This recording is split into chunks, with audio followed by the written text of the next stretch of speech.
Malam itu, Andi baru saja selesai lembur di kantor, duduk di depan komputer selama berjam-jam mengerjakan laporan yang tak ada habisnya. Matanya sudah terasa berat dan tubuhnya dipenuhi rasa lelah yang mendalam. Seperti biasa, ia memilih jalan pintas yang melewati hutan lebat agar bisa lebih cepat sampai rumah. Keputusan ini sudah sering ia ambil, karena jalan pintas ini, meskipun gelap dan sunyi, adalah yang tercepat. Namun, malam itu terasa berbeda. Angin malam berhembus lebih kencang, seolah membawa sesuatu yang tak biasa. Ketika ia mengendarai sepeda motor melewati jalan setapak, bayang-bayang pepohonan yang tampak seperti siluet menggelapkan langit, semakin memperburuk suasana. Keheningan hutan yang mendalam membuat Andi merasa seperti ada sesuatu yang mengintai, meskipun ia berusaha menepisnya. Dalam ketenangan yang menyesakkan itu, tiba-tiba sebuah cahaya muncul dari kejauhan, menyinari jalan setapak dengan lembut. Andi merasa penasaran dan memperlambat laju motornya. Lampu-lampu yang terpancar di kejauhan seperti panggilan dari dunia lain. Suasana yang seharusnya gelap dan sepi, kini berubah menjadi penuh harapan. Seolah warung yang terlihat di depan sana bisa memberikan sedikit kelegaan untuk tubuhnya yang lelah. Semakin mendekat, cahaya itu semakin jelas dan Andi melihat sebuah warung kecil yang sederhana dengan papan bertuliskan, "Warung Soto Pak Budi". Tak ada yang istimewa dengan warung itu, tetapi ada sesuatu yang sangat mengundang. Andi yang sudah sangat lapar, tak bisa menahan diri. Ia menepikan sepeda motornya di depan warung dan turun dengan langkah yang berat. Suasana di dalam warung sangat kontras dengan sepinya malam itu. Orang-orang di dalamnya tertawa dan berbicara dengan riangnya, seperti mereka tidak tahu waktu, seakan semua berada di tempat yang berbeda dari dunia luar. Semua pengunjung tampak tak mengenal satu sama lain, namun Andi merasa anehnya begitu akrab dengan suasana ini. Aroma soto yang mengepul membuat perutnya makin keroncongan. Ia merasa seolah baru saja memasuki dunia yang tidak pernah ia kenal sebelumnya dan dalam kondisi lapar seperti itu, semua yang ada di depannya tampak sempurna. Warung itu benar-benar seperti oasis di tengah hutan yang menakutkan. Andi melangkah masuk dan duduk di meja yang tersedia. Seorang pria tua, dengan wajah yang tidak bisa dijelaskan, tersenyum dan melayani pesanan Andi tanpa banyak bicara. "Satu soto ayam," ucap Andi dengan suara yang hampir tenggelam dalam suasana riuh itu. Saat soto yang dipesan datang, Andi langsung menyantapnya tanpa ragu. Kuahnya yang kaya rempah terasa begitu nikmat di tenggorokannya, daging ayam yang empuk membuatnya lupa dengan keletihan seharian penuh. Setiap suapan membawa kenyamanan dan Andi merasa seperti kembali ke rumah setelah sekian lama. Namun, ada yang mengganjal. Meskipun Andi sudah beberapa kali mampir ke warung ini, ada sesuatu yang terasa aneh. Ia menoleh ke sekitar dan mencoba mengingat wajah-wajah yang hadir di sana, tetapi semuanya tampak asing. Tak ada satupun wajah yang pernah ia lihat sebelumnya. Bahkan saat ia berinteraksi dengan penjual soto, pria itu hanya memberi senyum tipis tanpa banyak berkata-kata. Andi merasa seperti ada yang salah, namun ia memilih untuk mengabaikannya, karena rasa lapar lebih menguasainya daripada rasa curiga yang muncul di pikirannya. Beberapa hari setelahnya, Andi kembali lewat jalan pintas yang sama. Setiap kali ia lembur dan pulang larut malam, ia selalu mampir ke warung soto itu. Tanpa banyak berpikir, ia akan memesan soto, menikmatinya dengan lahap dan melanjutkan perjalanannya kembali ke rumah. Namun, kali ini ada yang berbeda. Suasana warung itu semakin ramai, seolah lebih banyak orang yang datang dari malam ke malam. Wajah-wajah pengunjung terlihat lebih pucat, dengan tatapan kosong yang sulit dijelaskan. Andi merasa ada yang tidak beres, tetapi ia tetap melanjutkan kebiasaannya. Ketika ia selesai makan, ia duduk sebentar di meja, mencoba memikirkan hal-hal yang terjadi dalam hidupnya. Suasana hening, seolah dunia luar tidak ada lagi. Ketika Andi menoleh ke belakang, ia merasa bahwa semua orang di dalam warung itu tampak terjebak dalam satu tempat yang tak bisa keluar. Seperti ada sesuatu yang mengikat mereka di sana, sebuah ikatan yang sangat kuat. Namun, Andi menepis perasaan aneh itu, menganggapnya hanya akibat kelelahan. Malam itu, saat Andi kembali mampir ke warung soto yang sama, ia merasa ada sesuatu yang benar-benar berbeda. Ketika ia memasuki warung, untuk pertama kalinya, ia merasa seolah-olah warung ini bukan tempat yang biasa ia kunjungi. Suasana yang dulu hangat dan menyambut, kini terasa sangat mencekam. Andi mencoba untuk tidak terlalu memikirkannya, memesan soto dan duduk di meja yang sudah biasa ia duduki. Namun, kali ini ia merasakan sesuatu yang sangat janggal. Para pengunjung yang duduk di sekelilingnya tak berbicara sama sekali, hanya menatapnya dengan mata kosong, seolah mereka tidak lagi hidup. Ada ketakutan yang mulai merayapi diri Andi. Ketika ia menoleh ke arah pintu, ia melihat sesuatu yang tidak pernah ia perhatikan sebelumnya. Tidak ada jendela dan tidak ada tanda waktu di dalam warung. Jam dinding tidak ada, tak ada cahaya bulan yang menerangi ruangan, hanya lampu-lampu kuning yang memberi kesan suram. Di luar, gelap gulita. Andi merasa terjebak di antara kenyataan dan dunia yang tidak dapat ia pahami. Tiba-tiba, seseorang menepuk bahunya dari belakang. Andi menoleh dan di sana, berdiri seorang pria tua yang pernah ia lihat sebelumnya. Wajahnya yang buram seperti sosok hantu yang memanggilnya. Tanpa berkata-kata, pria itu hanya tersenyum misterius, senyum yang membuat Andi merinding. Perasaan takut yang selama ini ia pendam, akhirnya muncul dengan jelas. Warung ini, orang-orang ini, semuanya terasa begitu salah. Tapi, Andi tidak bisa berhenti untuk memakannya, seperti ada sesuatu yang membuatnya terikat untuk kembali. Andi merasa perutnya mual dan penuh, tetapi tidak bisa berhenti makan. Soto yang disajikan terasa sangat nikmat, tetapi ada sesuatu yang aneh dengan rasa itu, terasa seperti sebuah godaan yang sangat kuat. Setelah beberapa suapan, Andi merasa perasaan aneh yang ia rasakan semakin intens. Setiap kali ia mencoba untuk menoleh keluar, hutan di balik warung itu tampak lebih gelap, lebih misterius. Pada saat itu, ia mendengar suara tawa yang sangat nyaring di dalam warung, tawa yang seharusnya tak terdengar begitu keras di tengah malam. Ketika ia menoleh, pengunjung-pengunjung itu sedang tertawa bersama, namun tidak ada yang berbicara. Mereka hanya saling menatap dengan ekspresi datar yang tidak wajar. Andi merasa matanya mulai kabur dan kelelahan semakin menghantuinya. Ada sesuatu yang sangat janggal, tetapi ia tidak bisa mengalihkan perhatian dari makanan yang ada di depannya. Ada dorongan yang kuat untuk terus makan, seakan-akan ia tak bisa berhenti. Setelah beberapa saat, Andi merasa seakan ada sesuatu yang menekan dadanya. Tiba-tiba, ia merasa terhimpit oleh udara yang semakin berat dan pekat. Semua suara di dalam warung itu berubah menjadi gemuruh yang mengerikan, seolah ada sesuatu yang sangat besar dan mengerikan mendekat. Ia menoleh lagi dan melihat seorang pria tua yang duduk di pojok warung, dengan matanya yang kosong menatap lurus ke arahnya. Wajah pria itu semakin kabur, seperti sosok yang hilang ditelan kegelapan. Andi merasa tubuhnya mulai terasa sangat lemah. Perasaan bingung dan cemas merayapi dirinya, namun entah mengapa ia merasa sangat terikat dengan tempat itu, dengan warung itu, dengan orang-orang yang tampaknya tak bisa meninggalkannya. Keinginannya untuk keluar dari sana semakin kuat, tetapi tubuhnya seperti terikat oleh kekuatan yang tak terlihat. Kaki-kakinya terasa berat dan meskipun ia ingin berlari, ia hanya bisa duduk di sana, termenung dalam ketidakpastian. Beberapa pengunjung di sekitar Andi mulai bergerak lebih dekat kepadanya, tetapi mereka tidak mengatakan apapun.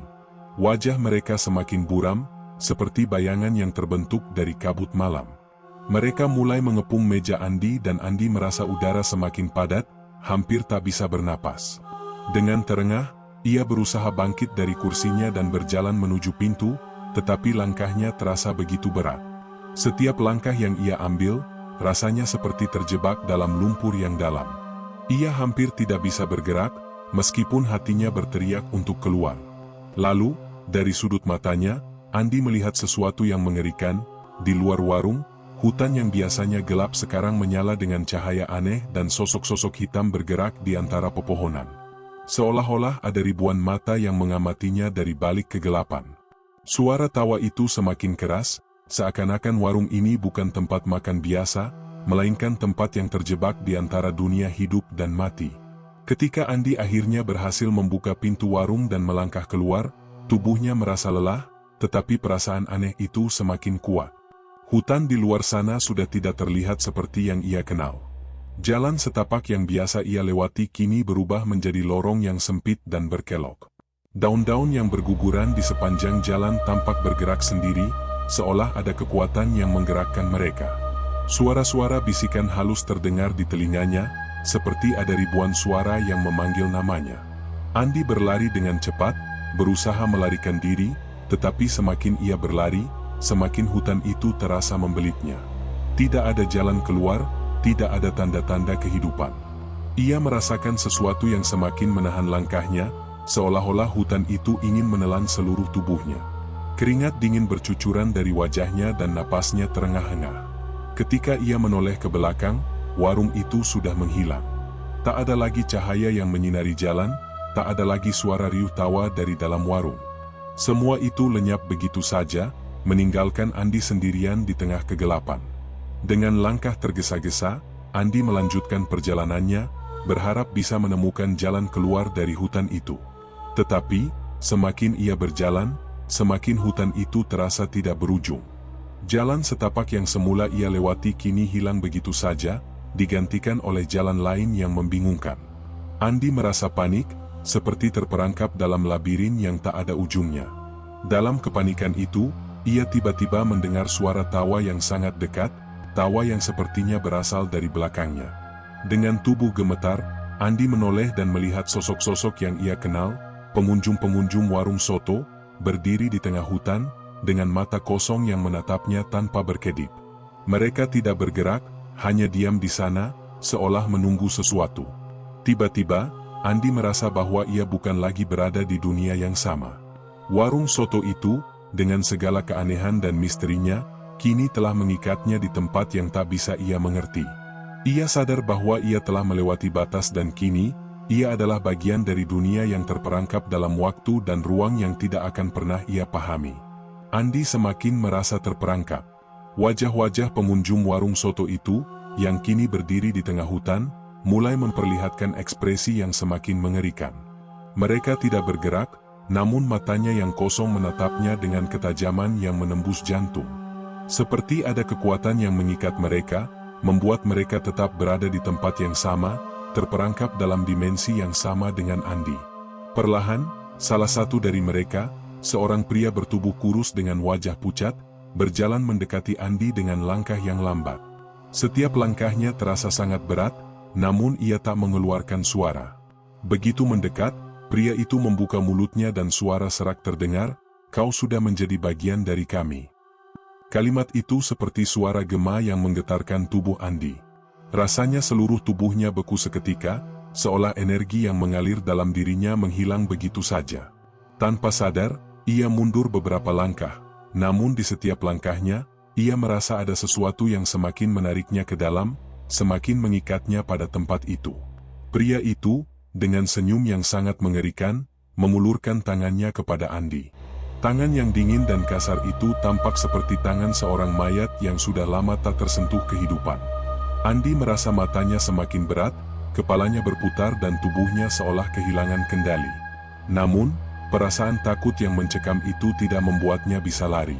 Ia merasa seolah langkahnya dibatasi oleh kekuatan yang tak terlihat. Tiba-tiba, seluruh pengunjung warung yang sebelumnya diam, kini mulai bergerak menuju Andi. Mereka bergerak lambat, namun pasti. Setiap gerakan mereka seperti terputus-putus, seakan-akan mereka tidak sepenuhnya hidup, melainkan bayangan yang terjebak dalam dimensi yang lain. Mereka semakin dekat dan Andi merasa bahwa ia tidak punya jalan keluar. Hutan yang gelap dan sunyi ini, kini seakan menutup semua jalan yang ada.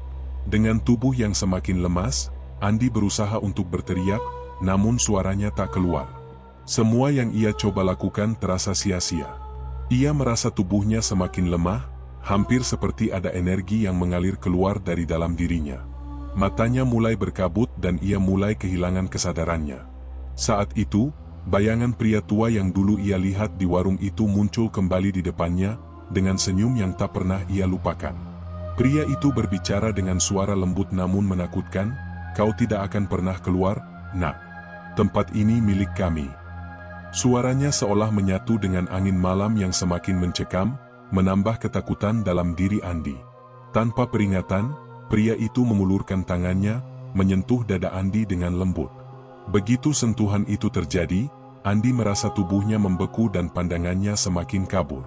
Ia merasa dirinya seolah tersedot ke dalam kegelapan yang tak berujung. Namun, Tepat pada saat Andi merasa dirinya akan sepenuhnya terjatuh ke dalam kegelapan, sebuah suara keras terdengar, seolah memecah keheningan yang sangat tebal. Andi membuka matanya dan untuk pertama kalinya sejak ia terjebak di tempat itu, ia melihat sesuatu yang berbeda. Di antara bayang-bayang hutan yang gelap, ada cahaya redup yang mulai muncul. Cahaya itu berasal dari arah warung yang sebelumnya menghilang, namun kali ini, cahaya itu tampak sangat pucat dan memudar, seperti sinar yang hampir padam. Andi merasa ada kesempatan untuk melarikan diri, meskipun tubuhnya sangat lelah dan hampir tidak bisa bergerak. Dalam kebingungannya, ia berlari menuju cahaya itu. Setiap langkah terasa semakin berat, seolah ada banyak tangan yang menariknya mundur. Hutan yang dulu tampak biasa kini menjadi sebuah tempat yang sangat asing, dipenuhi dengan bayang-bayang yang tidak bisa ia pahami. Saat ia akhirnya mencapai cahaya itu, Andi melihat warung soto itu sekali lagi, namun kali ini, ada sesuatu yang sangat berbeda. Warung itu tampak lebih tua, lebih rusak dan sangat gelap. Pintu warung terbuka lebar dan udara di sekelilingnya terasa semakin berat, seperti ada sesuatu yang menekan dada. Andi melangkah masuk ke dalam dan untuk pertama kalinya, ia merasa benar-benar terjebak. Di dalam warung itu, hanya ada satu meja yang tampak sangat tua dan kotor, dengan mangkok kosong yang bertebaran di atasnya. Semua kursi di dalam warung itu tampak seperti tidak pernah digunakan. Suasana itu sangat sunyi, hampir tidak ada suara apapun. Namun, di pojok ruangan, Andi melihat sosok yang dikenalnya, penjual soto Pak Budi, berdiri dengan wajah yang pucat dan mata kosong, menatapnya tanpa ekspresi. Tanpa berkata apapun, Pak Budi mengangkat jarinya dan menunjuk ke belakang Andi. Andi merasa bulu kuduknya berdiri dan saat ia berbalik, ia melihat bayangan besar yang bergerak mendekat dari kegelapan di luar warung. Bayangan itu semakin dekat, semakin besar dan Andi merasa dirinya tak bisa lagi melawan ketakutan yang begitu besar. Warung itu, bersama dengan semua pengunjungnya, akhirnya mengungkapkan bahwa mereka telah menunggu kedatangannya untuk menjadi bagian dari mereka selamanya. Andi terdiam, tubuhnya terasa kaku, seolah-olah kekuatan tak terlihat membekukan setiap gerakannya.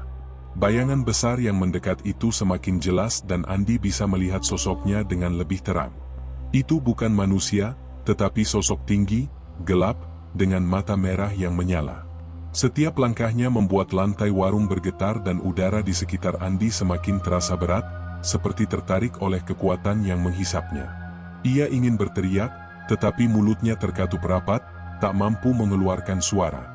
Sosok itu semakin mendekat dan Andi bisa merasakan hawa dingin yang menyengat kulitnya. Dalam ketakutannya, ia menyadari bahwa sosok itu bukan hanya makhluk dari dunia lain, tetapi mungkin adalah penjaga dari tempat ini. Warung yang mengikat siapapun yang datang ke dalamnya, membuat mereka terjebak di antara kehidupan dan kematian. Sosok itu berhenti tepat di depan Andi.